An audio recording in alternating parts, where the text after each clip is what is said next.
Ici Satou. Les savants fous étaient omniprésents dans les vieilles histoires, mais maintenant j'ai l'impression qu'on les voit moins souvent, ce qui est dommage. Bien sûr, je ne voudrais jamais en rencontrer un dans la vraie vie, évidemment. La sécurité est stricte, je le déclare. Le labyrinthe est une sorte de zone d'entraînement militaire pour le royaume de York, je suppose. Nana et Lisa contemplèrent la multitude de murs et de tranchées devant le labyrinthe, grouillant de soldats. Maître, comment allons-nous entrer? Par la force? Je ne ferai rien d'aussi violent. Je n'avais pas vraiment envie de tenter ce genre de manœuvre, même si c'était, il faut l'admettre, le moyen le plus simple. Je vais me faufiler toute seule et je viendrai vous chercher tous. Tama aussi? Oh, c'est au tour de Tama la ninja de briller. Si je devais emmener quelqu'un, Tama était logique. C'était l'éclaireuse de l'équipe et elle avait de nombreuses compétences de furtivité qui devraient l'empêcher d'être repérée. Pochi voulait aussi nous accompagner. Heureusement, Arisa l'a convaincu de rester en lui expliquant qu'un samouraï est censé se tenir à l'arrière, son sabre à la main. Bon, enfile ça et on y va. Nin. J'ai tendu une cape transparente à Tama, qui avait revêtu un costume de ninja rose, et j'en ai enfilé une. La cape, pas le costume de ninja rose. À partir de maintenant, on communiquera par signe de la main, d'accord? Oui, nous avons laissé les autres derrière nous et avons couru d'ombre en ombre. Finalement, nous avons atteint une zone où il n'y avait aucun abri pour nous cacher des gardes. Activons les capes transparentes. Tu ouvres la voie, Tama. Je serai juste derrière toi, ne t'inquiète pas. Oui, nous avons tous deux chargé nos capes transparentes de pouvoir magique, et son camouflage optique nous a permis de nous cacher tandis que nous nous faufilions entre les gardes sans un bruit. Comme je pouvais encore voir des gens autrement invisibles, j'ai suivi Tama sans difficulté. Je m'inquiétais de savoir si l'un des gardes possédait détection magique, ou une compétence similaire, mais comme le fourneau magique devant le labyrinthe était en pleine activité, il empêcherait probablement la détection de la magie mineure des capes de transparence. Malgré tout, je trouvais étrange que les canons magiques, les bâtons de feu et autres armes positionnées près de l'entrée du labyrinthe soient pointés dans le sens opposé. Ils devaient être plus préoccupés par les attaquants extérieurs que par les monstres s'échappant de l'intérieur. Oups, pendant que j'étais distrait, Tama avait atteint l'entrée et attendait mon signal. Je me suis rapidement glissé à ses côtés. Une grande porte en fer se trouvait devant l'entrée du labyrinthe, qui semblait fermée lorsqu'elle n'était pas utilisée. Nous avons attendu que des soldats passent, puis j'ai soulevé Tama et utilisé « course céleste » pour passer au-dessus de leur tête et entrer dans le labyrinthe. L'endroit sentait le moisi, évoquant davantage les ruines sous l'ancienne capitale que le labyrinthe de Célivra. Nous avons évité les couloirs éclairés par des torches et trouvé une zone déserte avant d'ôter nos capes transparentes. Bravo, on est arrivé à l'intérieur. Mission terminée. Tama pivota joyeusement. Une fois sa danse de célébration terminée, j'ai utilisé « Rechercher sur toute la carte » pour obtenir des informations sur le labyrinthe. Dans mes documents, ce labyrinthe s'appelait le « labyrinthe des gobelins ». Sur la carte, en revanche, il s'appelait « labyrinthe sacrificiel ». Peut-être le nom a-t-il changé lorsqu'ils ont sacrifié la famille royale du royaume de Kuvork pour faire revivre le labyrinthe. J'ai parcouru le reste des informations. Bien qu'elles ne révèlent pas l'emplacement du cœur du donjon ni celui du maître du donjon, il y avait des passages et des portes dans les strates moyennes et inférieures qui semblaient mener à des cartes distinctes. Elles devaient sans doute être cachées dans l'une de ces zones vides. Idéalement, la carte séparée de la strate moyenne serait le repère de la mage impériale Orchidée Matoche, l'utilisatrice de gestes qui était mon objectif initial en venant ici. On y va? D'accord. On devrait amener tout le monde ici. J'ai posé une ardoise scellée et utilisé retour pour rejoindre tout le monde, puis j'ai fait un aller-retour dans le labyrinthe. Maintenant, nos destinations sont aux étages 20 et 24 de la strate moyenne, et aux 50 de la strate inférieure. Des étages? Alors, c'est un de ces grands donjons classiques à plusieurs niveaux? J'ai hoché la tête vers Arisa. Les labyrinthes de Serious City et de Célivra n'étaient pas de grands donjons à plusieurs niveaux, donc, classique, ne s'appliquaient pas forcément à ce monde. On pourrait dire que les ruines sous l'ancienne capitale ressemblaient à un donjon à plusieurs niveaux? Je crois que le mage impérial Orchidée se cache dans l'une de ces deux zones de la strate moyenne. Notre objectif principal est de le capturer et de l'aider à libérer Arisa et Lulu du geste. Mon plan de secours était de soumettre Orchidée à un geste et d'acquérir la compétence pour pouvoir le faire moi-même, même si je n'en ai pas parlé pour ne pas inquiéter tout le monde. Notre autre objectif est d'attaquer le maître du donjon dans la strate inférieure et de détruire le cœur du donjon pour libérer les âmes des familles d'Arisa et de Lulu. Ça aurait dû être beaucoup plus simple, vu qu'il s'agissait simplement de tout casser. La plupart des ennemis de ce donjon sont bipèdes, demi-gobelins, demi-orques, demi-ogres, etc. Ils ont tous des variantes plus puissantes, comme les assassins demi-gobelins, alors ne baissez pas votre garde. Il y avait aussi des créatures comme des slimes, des rats et même des chimères. Il y a aussi des soldats du royaume de York qui s'entraînent contre des monstres ici. Nous les éviterons autant que possible, mais il y a quelques endroits sur la route où nous n'aurons pas le choix. N'oubliez pas que nous devrons rester cachés et nous faufiler entre eux lorsque cela arrivera. Mes compagnons hochèrent tous la tête, l'air déterminé. Allons-y, alors. Pochi et moi prenons les devants.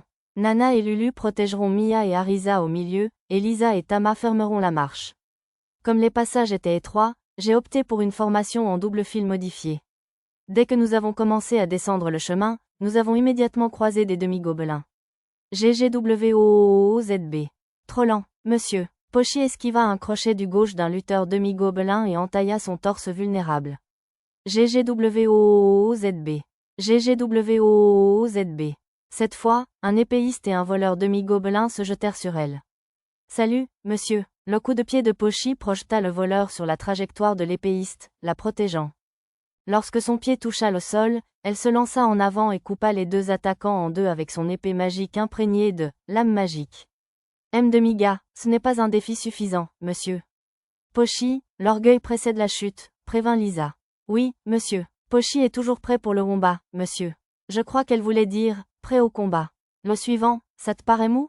Mou? Ça doit être des orques, alors. Monsieur déteste les groins de cochon. Oui, Mia. Les yeux des demi-orques sont aussi très désagréables, je vous le déclare. Un groupe de demi-orques surgit de l'obscurité. Contrairement aux orques féeriques que j'avais rencontrés dans les souterrains des anciennes capitales royales, ces demi-orques ressemblaient exactement à la race porcine qu'on pourrait voir dans un vieux jeu de rôle sur ordinateur. Attaque rapide, jutsu du porc grillé, le sort lance-flamme de Mia brûla tous les demi-orques. Bien sûr, il n'y avait pas de jutsu du porc grillé. Arisa devait être ridicule, comme d'habitude. Jutsu de boule de feu? Tama utilisa une technique ninja de feu pour éliminer un demi-gobelin assassin qui nous avait surpris par derrière.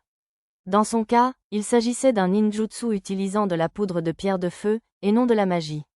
Il y a beaucoup de gobelins et d'orques, n'est-ce pas? Oui, Lulu. Là où il y en a un, 30 autres suivront, je vous le déclare. Lulu utilisa ses deux armes à feu pour abattre demi-gobelins et demi-orques tout en parlant. Nana enchaîna avec un coup de bouclier pour éliminer ceux qui échappaient au tir de Lulu. Satu, une petite sylphide flotta à côté de Mia. Soldat, elle désignait l'un des couloirs. Apparemment, elle utilisait une sylphide divisée en plusieurs petits esprits pour explorer les couloirs, puisque les autres contrôlaient le combat. Malheureusement, le chemin avec les soldats était celui que nous devions emprunter pour atteindre les niveaux inférieurs. Une fois la bataille terminée, j'ai emmené tout le monde observer de plus près, à bonne distance. Les voilà. Dans une grande caverne, les soldats York combattaient des monstres, plus précisément un groupe de demi-orques d'environ niveau 15. Les boucliers en armure en lambeaux encaissaient les coups de front, tandis que les soldats à l'arrière, en armure correcte, utilisaient leurs lances pour attaquer les demi-orques. Restez où vous êtes, escouade de boucliers de chair, criait l'un des lanciers à un bouclier qui avait reculé sous le puissant assaut des demi-orques. Quel nom horrible pour une escouade. J'ai dit de rester ici. Alors que le bouclier reculait encore, le lancier le projeta en avant d'un coup de pied. Gyaa, cet idiot vient de prendre un coup de poing en plein crâne. Tu crois qu'il est mort? Non, il a l'air vivant. Ces ordures de cuvorques sont coriaces. Arrêtez de râler, bande d'idiots. Les lanciers raillaient la situation désespérée des boucliers. De toute évidence, il existait une hiérarchie stricte au sein des troupes. Attendez, entendant Arisa murmurer, je me retournai. C'est le blason du royaume de Cuvork. L'escouade de boucliers, armée de boucliers, se révéla être composée de soldats esclaves du royaume déchu de Cuvork, tandis que les lanciers derrière eux étaient des membres réguliers de l'armée York. Ça devrait faire l'affaire. Escouade magique, achevez-les. Les mages achevèrent leurs incantations, et une volée de sorts comme boules de feu et lancers de pierre frappa les demi-gobelins. La grande majorité semblait être des utilisateurs de magie du feu et de la flamme, suivis par ceux de la magie de la terre. Il n'y avait que quelques utilisateurs de magie du vent et de la magie de l'eau, et aucun utilisateur de glace, de foudre, de lumière ou de ténèbres. Quelle cruauté! Les sorts avaient englouti les boucliers ainsi que les demi-orques, les mages devaient avoir besoin de plus d'entraînement. Heureusement, personne n'a été tué, mais beaucoup souffraient de brûlures ou de fractures. Et, vous avez fait exprès? Ces mages sont encore plus méchants que nous, et... Les lanciers pointèrent du doigt les boucliers et se moquèrent d'eux tandis qu'ils se roulaient au sol pour éteindre les flammes. C'était un traitement horrible, même pour des esclaves d'un ancien royaume ennemi. Maître, un énorme monstre bipède que je n'ai jamais vu approche, je vous le signale. On dirait un géant. Il a des cornes et une apparence hideuse, comme un demi-gobelin en beaucoup plus grand. Je suivis le regard de Nana et Lisa. C'est un demi-ogre. Il était de niveau 30 et mesurait plus de 3 mètres de haut, une énorme massue à la main. Luoorgaa. Le rugissement rauque du demi-ogre résonna dans la caverne. Capitaine, c'est un ogre, monsieur.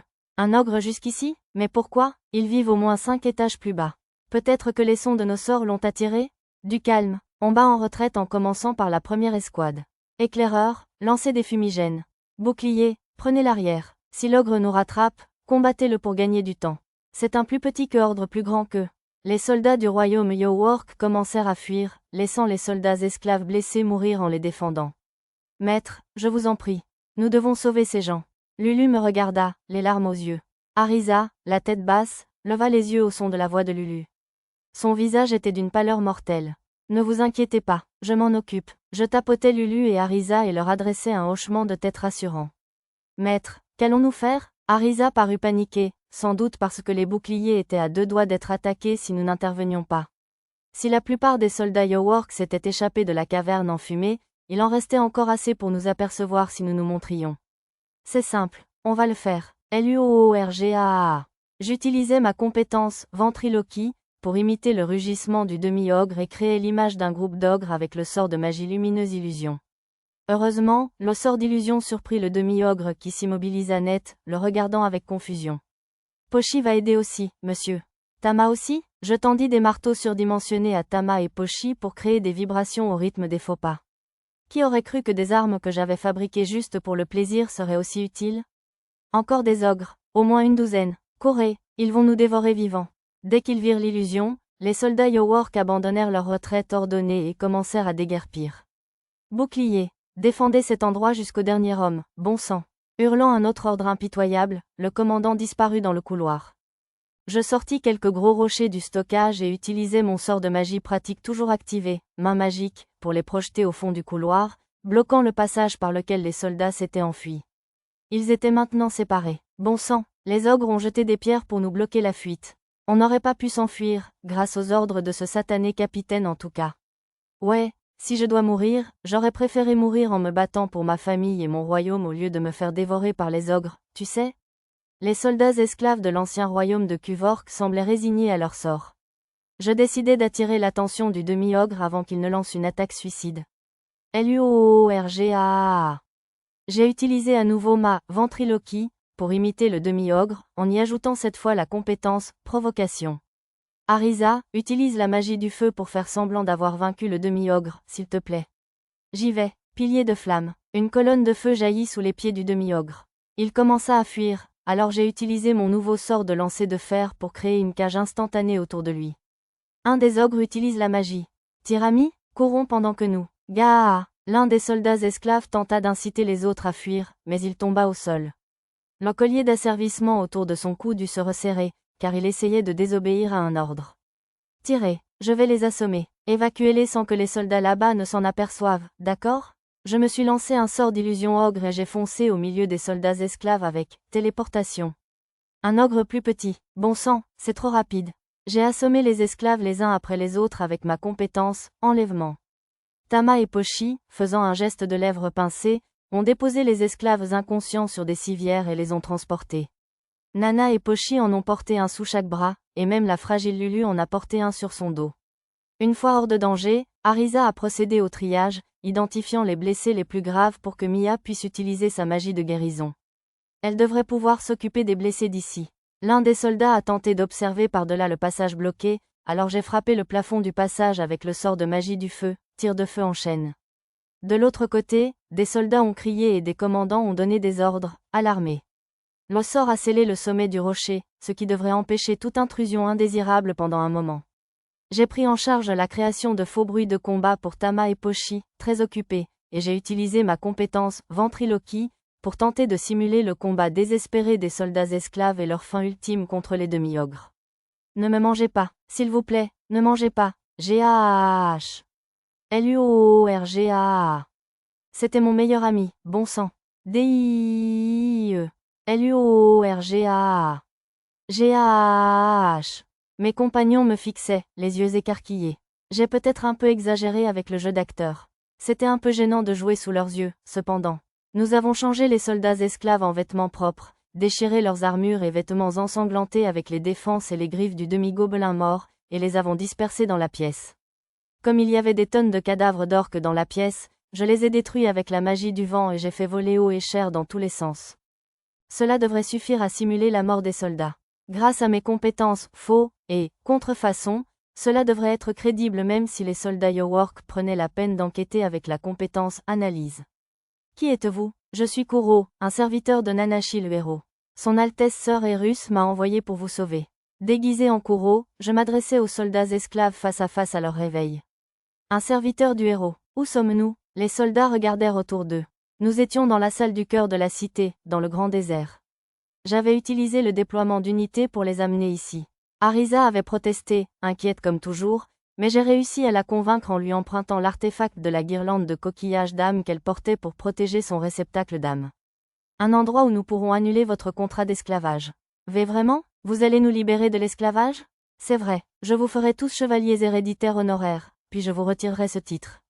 Mon explication ne sembla pas suffisante, car les hommes et les femmes échangèrent des regards confus. Qu'est-ce que ça va faire, exactement? Saventura l'un d'eux. Quand vous recevez un titre de noblesse, vous êtes automatiquement libéré de votre contrat d'esclavage. Avec cette méthode, nous n'avons pas besoin de la permission de votre maître dans l'armée de York. Ils acceptèrent tous avec joie, alors je leur donnai le titre à chacun, rompis leur contrat d'esclavage et retirai le titre, répétant le processus pour chacun. Plus grand que titre acquis, libérateur, titre acquis, homme de hache pour une raison quelconque, j'ai gagné quelques titres au passage. Ce dernier était probablement pour les avoir renvoyés, du rang honorifique. Une fois libérés de l'esclavage, je les ai attrapés avec main magique et les ai déplacés vers un endroit près de Kageus City avec déploiement d'unités. Sœur Erus est dans cette ville. Vous êtes seul à partir d'ici. Sur ce, je leur ai donné assez d'argent pour entrer dans la ville et une lettre pour expliquer les choses à Erus. Comme il pourrait paraître suspect en se présentant uniquement en vêtements civils, j'ai utilisé Bonecraft pour confectionner des armures et des armes et leur ai donné des sacs de conserve de mon stock excédentaire. Je me suis assuré que l'équipement n'était pas meilleur que celui d'un soldat moyen, donc j'espérais que tout irait bien. Je suis de retour. Je les ai ramenés en ville et je les ai envoyés chez Erus. Merci, maître, merci beaucoup. Arisa et Lulu sont arrivés en courant avec des expressions inquiètes à mon retour, alors je leur ai raconté ce qui était arrivé aux soldats esclaves. Maître, on a simulé la retraite des ogres, je vous le rapporte. Merci, c'est superbe. Parfait. Mia bomba fièrement le torse.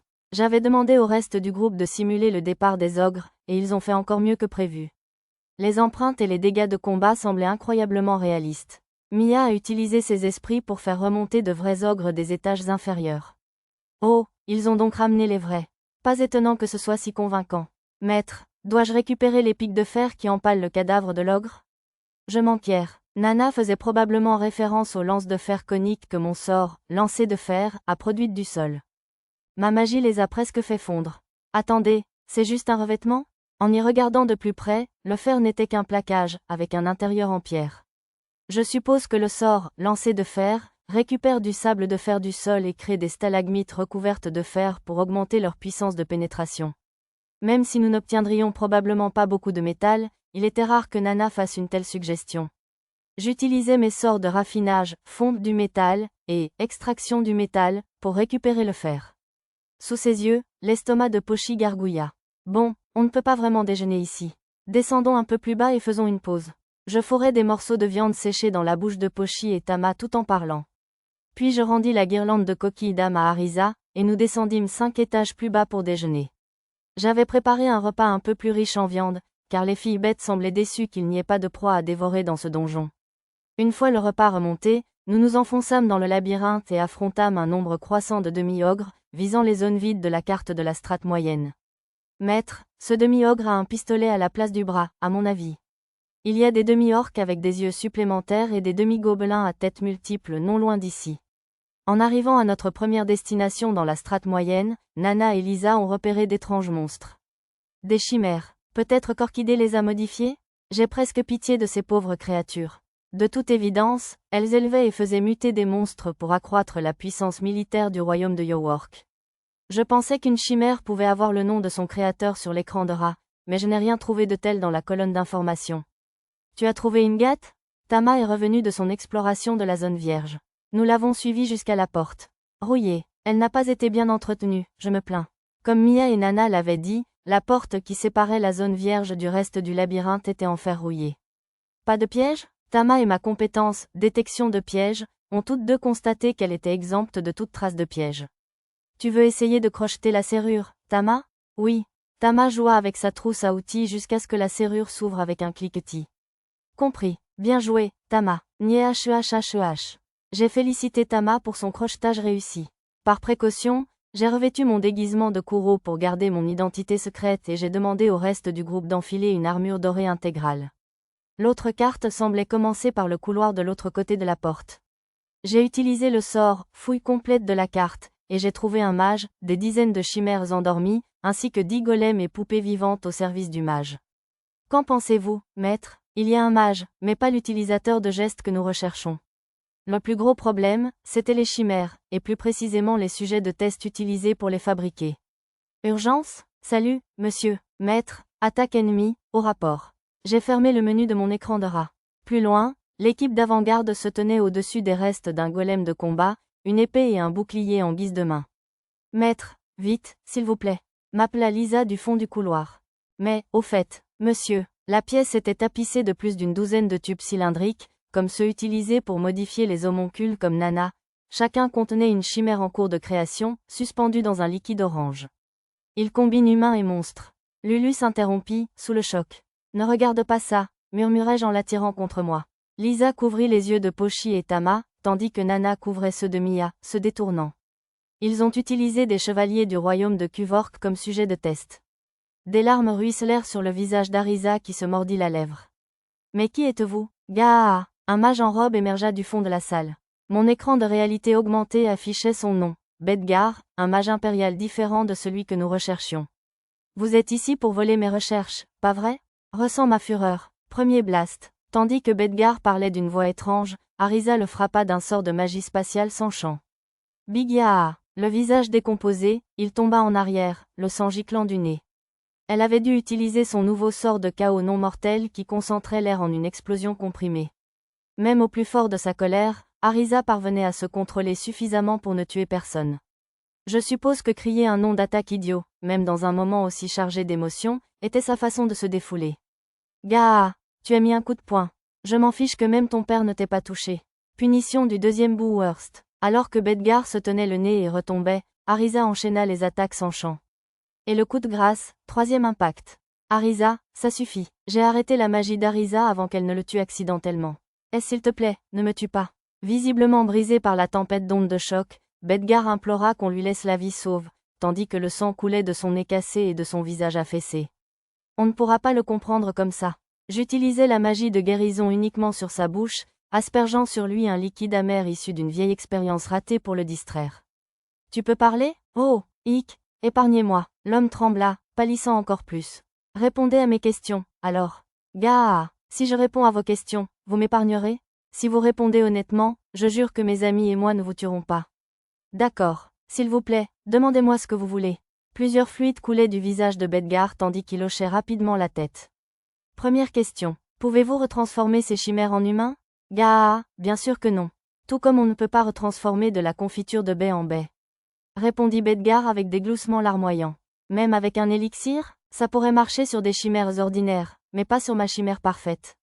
Elles sont fabriquées avec des dispositifs de fusion issus de la technologie elfique. Technologie elfique. J'ai vérifié les cylindres de verre et découvert que le nom du créateur était Tuya. Ce n'était pas un vrai nom d'elfe. C'était probablement une réincarnation qui avait fabriqué l'équipement. J'ai noté ce nom dans ma liste de personnalités notables pour ne pas l'oublier. Alors tu dis qu'il n'y a aucun moyen de les faire revenir à leur état initial? Pas par Mamamama. Les monstres de la Tour du Sage ou les arts tabous de l'Empire des Fouines pourraient peut-être y arriver, quand même. Ils s'exprimaient peut-être en paroles, mais j'ai quand même noté l'information, Arisa s'étant donné la peine de la lui soutirer. Question suivante. Pourquoi les as-tu transformés en chimères? Oh, uniquement sur ordre de Sa Majesté le Roi, monsieur. On m'a demandé d'utiliser des composants de dragons pour créer une armée imbattable de puissants dragonquins, afin de reconstruire le grand royaume Eldok, Gaa. C'était donc le roi qui avait fait ça. Quel genre de composants de dragon? On a un peu de sang de dragon, alors je l'ai utilisé pour des fusions avec des demi-dragons comme l'hydre et le naga. Mes techniques sont les meilleures de tout le LAAND. Ils ont donc utilisé du sang de dragon et des composants de demi-dragon. Cela expliquait pourquoi les chimères testées avaient des traits reptiliens. Alors, comment comptiez-vous contrôler ces puissants dragons qu'un, au fait? Cette fois, Arisa posa une question. Le visage de Bedgar se tordit follement. Les aiguilles, on les contrôle avec les aiguilles du destin que je leur ai plantées dans le cerval. Personne ne peut supporter la douleur directement dans le cerveau, pas même les espions entraînés à résister à la torture, ni ces maudits chevaliers à l'esprit noble, Gaaa. Cela ressemblait plus à de la science-fiction qu'à de la fantaisie. Peut-être que cette technologie provenait de la même réincarnation qui aurait pu fournir le dispositif de fusion chimérique. J'ai fouillé ma carte et découvert des aiguilles du destin dans le cerveau des victimes chimériques et dans un coffre du laboratoire. Heureusement, j'ai pu les stocker directement avec main magique. Et si tu ne pouvais toujours pas les contrôler? On utiliserait les bombes de magie noire que j'ai placées dans leur cœur pour les faire exploser en 1000 morceaux. Ricana Bedgar, triomphant. N'ose même pas rire. Arc-en-ciel final de Raej. Arisa utilisa une autre attaque de magie spatiale pour le projeter dans les airs. L'onde de choc frappa son menton comme un uppercut, le projetant dans les airs en un arc de cercle parfait, tel un arc-en-ciel. L'exécution était aussi parfaite qu'un coup de grâce tiré d'un manga de boxe. Ne t'inquiète pas, Arisa. J'ai déjà retiré les aiguilles et les bombes. Merci, maître. Je serrai Arisa contre moi et lui murmurai à l'oreille. Puis, utilisant ma main magique, j'attrapais Bedgar dans sa tentative maladroite de fuite et le tirai en arrière. Question suivante. Où est le mage impérial Orchidée Matoche? Oh Orchidée? Ce salaud de seigneur rusé est là depuis plus longtemps que moi. Il est dans le labo de recherche 4 étages plus bas, Gaaa. Évidemment, notre cible se trouvait dans la zone vide du 24e étage. Une dernière question. Que fabrique Orchidée là-dessous? Que fait ce traître, vous demandez-vous? Bedgar fixait le vide, son visage se déformant de colère à la seule pensée d'Orchidée. Il a dit qu'il en avait assez des précieuses recherches que Sa Majesté lui avait confiées, la création de soldats chimères. Alors il s'en est remis à moi et est parti faire ses propres recherches. Et sur quoi fait-il des recherches? Ce connard? Il a parlé de trouver un moyen d'utiliser son maudit pouvoir sans limite. Mais je ne connais pas les détails, Gaaa. Il cherchait donc un moyen de lancer des geists sans aucune limite. S'il réussissait, ce serait un sacré problème. J'ai répondu à toutes tes questions, Gaaa. Alors tu vas me laisser vivre comme tu me l'as promis, oui?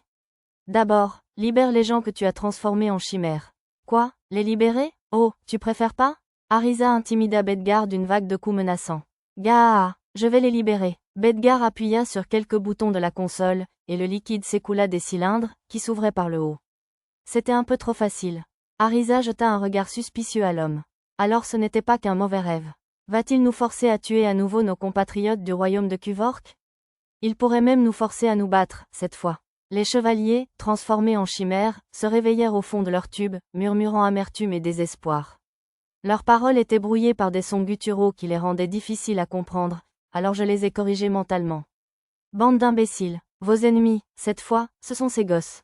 Tuez-les tous, Gaaa. Bedgar nous pointa du doigt en hurlant. Maintenant, il veut qu'on tue des enfants. On devrait peut-être l'emmener avec nous. Les chevaliers chimères se tournèrent vers Bedgar, qui sortit rapidement un appareil à boutons et levier de sa poche et le brandit. Vous ne voyez pas ça, imbécile? Bon sang, les aiguilles. Si on le tue, les bombes dans nos cœurs tueront aussi ces pauvres gosses. S'il vous plaît, courez. On ne veut pas vous tuer. Sortez d'ici. L'un des chevaliers chimères nous fit signe de courir d'un air déterminé. Visiblement, il comptait attendre notre fuite pour attaquer Bedgar, même si cela signifiait qu'ils seraient tous tués. Bedgar, qui reculait lentement, se précipita dans une pièce séparée. Ouais, imbécile. Vous avez oublié qu'il y a une barrière magique de niveau forteresse ici? Tandis qu'il parlait, une barrière scellait la sortie. Bon sang, ce salaud. Il a toujours été prompt à se tirer d'affaire. Les chevaliers chimères grimacèrent. Maintenant, dépêchez-vous et tuez-les. Courez, bon sang, on ne peut pas défier ces aiguilles. Pas d'inquiétude, s'adressa Arisa aux chevaliers angoissés. On a déjà retiré toutes les aiguilles et les bombes qui vous tourmentaient. Vraiment? Quel imbécile! Ressentez le jugement des aiguilles du destin. Gaaa. Bedgar appuya sur le bouton. Les chevaliers chimères se préparèrent tous à une avalanche d'agonie. Bien sûr, comme j'avais déjà retiré les aiguilles, elle ne vint jamais. Oui, on est libre. Lorsqu'ils comprirent cela, les chevaliers chimères poussèrent tous des cris de joie. C'est vrai, vous êtes libres. Libres de faire ce que vous voulez. Allons-y, tout le monde. Arisa se dirigea vers la sortie du laboratoire. Derrière nous, les chevaliers chimères détruisirent les tubes et les appareils avec leurs griffes et leurs queues acérées et commencèrent à frapper la barrière qui protégeait Bedgar. Arisa se retourna un instant, je suivis son regard et vis une large fissure se former dans la barrière magique.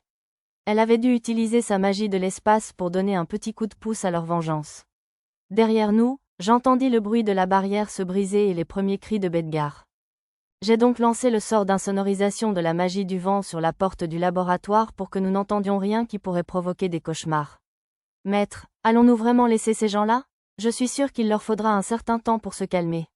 Nous allons d'abord nous occuper de nos affaires, puis nous reviendrons les chercher plus tard. J'ai répondu à la question inquiète de Lisa à la place d'Arisa. Ma recherche sur la carte me permettrait de les retrouver facilement. De plus, d'après les informations de mon écran de réalité augmentée, les chevaliers chimères pouvaient même affronter un demi-ogre sans problème. Il n'est pas là. 4 étages plus loin, nous avons atteint le laboratoire de recherche dans l'autre espace vide, pour découvrir que le mage que nous poursuivions était introuvable. Il y avait des appareils chimères, comme dans l'autre laboratoire, mais celui-ci ne contenait que des tubes vides, sans la moindre âme en vue. Satou, maître, nous avons trouvé un indice, je vous le signale. Crièrent Mia et Nana depuis l'autre pièce. Mia, ils ont trouvé la bonne pièce, monsieur. Tama et Pochi, qui m'aidaient à fouiller le laboratoire principal, semblaient envieux. Nous avons rejoint Arisa et Lulu et sommes allés plus loin. Note de recherche. C'est un journal, j'insiste. Les deux, Mia et Nana m'ont donné des dossiers ficelés. J'ai feuilleté les pages, parcourant leur contenu. On dirait qu'il y a des notes de recherche entre les entrées du journal. La signature d'Orchidée est à la toute dernière page. Qu'est-ce que ça dit? J'ai choisi un passage sur ses recherches dans ce laboratoire et je l'ai lu à Arisa. Le sang de dragon que le mage à la robe jaune m'a donné est une matière vraiment merveilleuse. Rien qu'en utilisant les appareils magiques que l'ermite a laissés, mes chimères sont bien plus près de leur achèvement. Grâce aux enseignements du seigneur robe jaune, cette fois, je jure d'atteindre mon objectif. Pas encore le mage à la robe jaune. Cette personne semblait intriguée partout, car quelqu'un du même genre fournissait de la technologie aux pillards du labyrinthe de ses livrats. Je commençais à craindre qu'il y ait une sorte de racine ancestrale ici aussi, comme celle que j'avais créée avec les réincarnations de la couche inférieure du labyrinthe. Très agacé, les chevaliers qui m'ont livré mes provisions ont encore une fois interrompu mon travail avec leurs balivernes inutiles.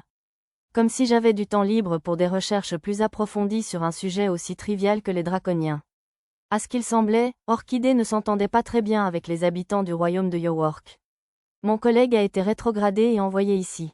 Bien qu'il ait quelques faiblesses, il compense largement par sa passion et son expertise dans notre domaine de recherche. J'ai réussi à piquer sa curiosité et à le convaincre de reprendre ses stupides recherches sur les draconiens. Je vais poursuivre mes propres recherches dans le nouveau labo que j'ai construit 4 étages plus bas.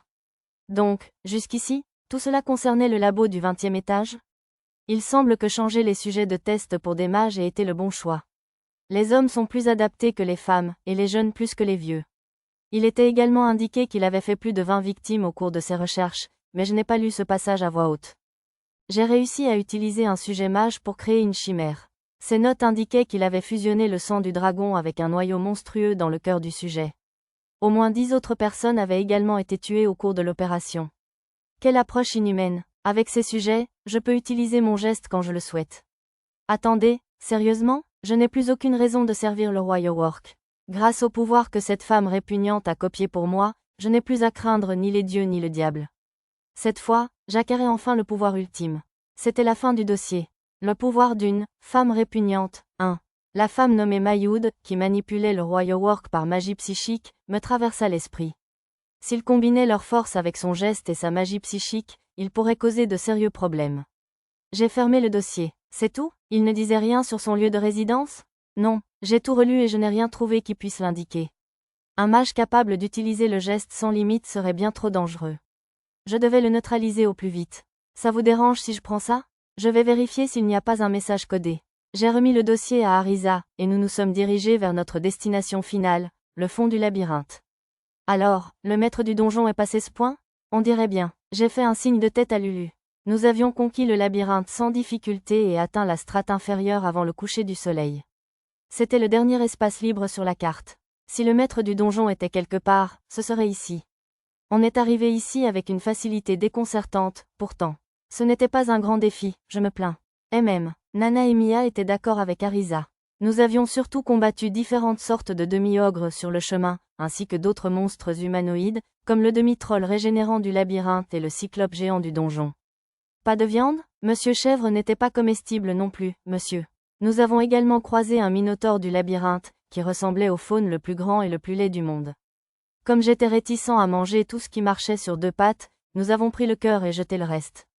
On peut chasser de la viande en dehors du labyrinthe, souviens-toi. Le commentaire de Lisa sembla les rassurer.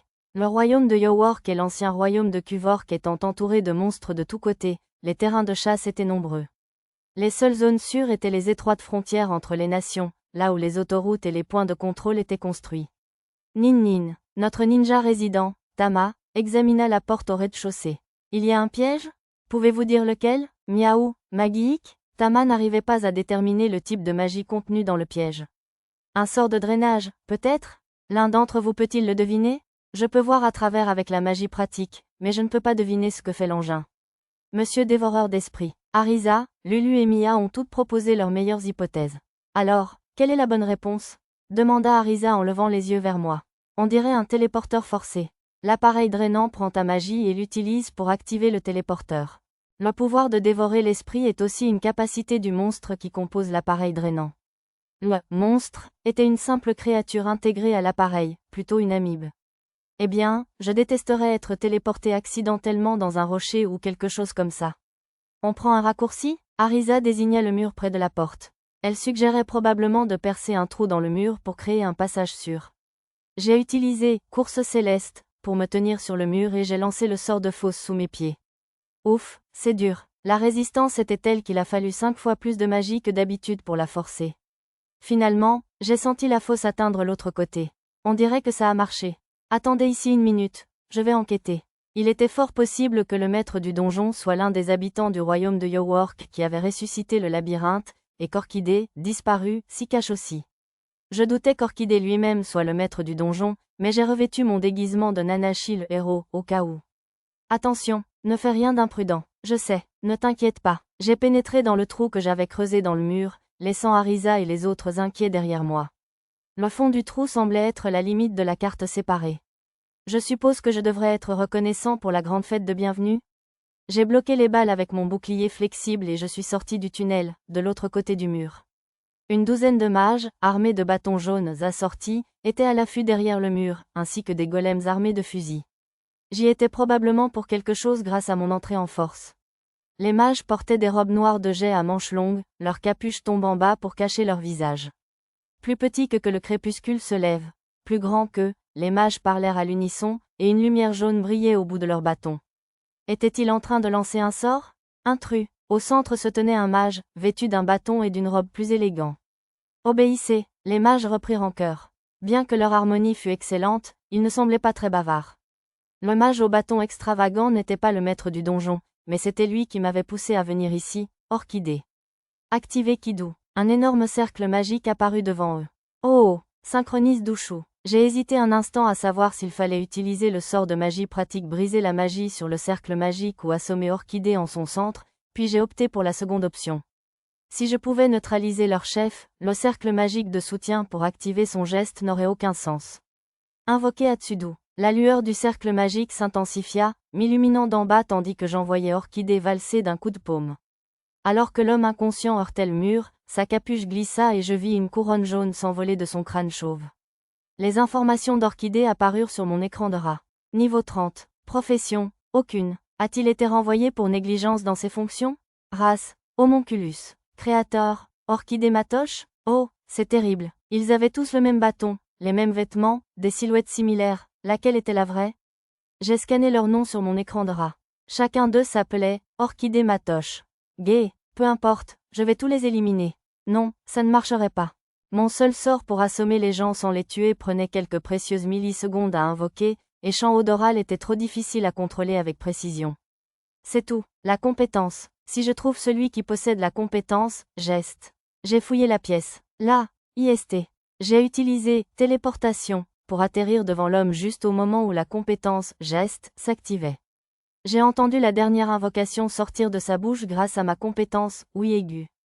Plus grand que incapable de résister à geste. A été maîtrisé. Plus grand que compétence acquise. Geste, plus grand que compétence acquise. Résistance au geste, alors que je lançais mon poing vers son plexus solaire, j'ai vu la bûche dans le coin de mon champ de vision. Au même moment, un motif semblable à une toile d'araignée rouge s'est étendu sur mon écran de rat, et mes pensées se sont embrouillées. À genoux, mon serviteur. Le salaud en noir, non, l'homme en robe noire de jet, non, mon maître tout-puissant. Oui, mon seigneur, j'obéis à l'ordre de mon maître et m'agenouillai. Toutes sortes d'informations apparurent sur l'écran de Mara à côté de lui. La toile d'araignée rouge dans les coins de ma vision me distrayait, mais ne rendait pas le texte illisible. Il avait 6 titres, souverain, maître du donjon, maître des chimères, mage impérial du royaume de Yowork, traître, et mage impérial du royaume de Kuvork. Ses compétences comprenaient, entre autres, gestes, contrat, ordre des noms, résistance à l'interruption de chant, magie noire, magie fantôme, et analyse. Le bâton de mon maître s'appelait un faux bâton xantique, un artefact qui permettait à son porteur d'utiliser 3 fois une compétence active déjà chargée avec un seul mot d'invocation. La dernière qu'il avait chargée était « ne jamais abandonner », une compétence unique d'Arisa, curieusement. Son effet signifiait que le sort ou l'attaque de l'utilisateur contournait toute la résistance de la cible avec un certain pourcentage de succès, quelle que soit sa puissance. Le destin de mon maître est si fort qu'il fait pencher la chance en sa faveur. À vos ordres, s'il vous plaît. J'attendais avec impatience l'ordre de mon tout-puissant seigneur.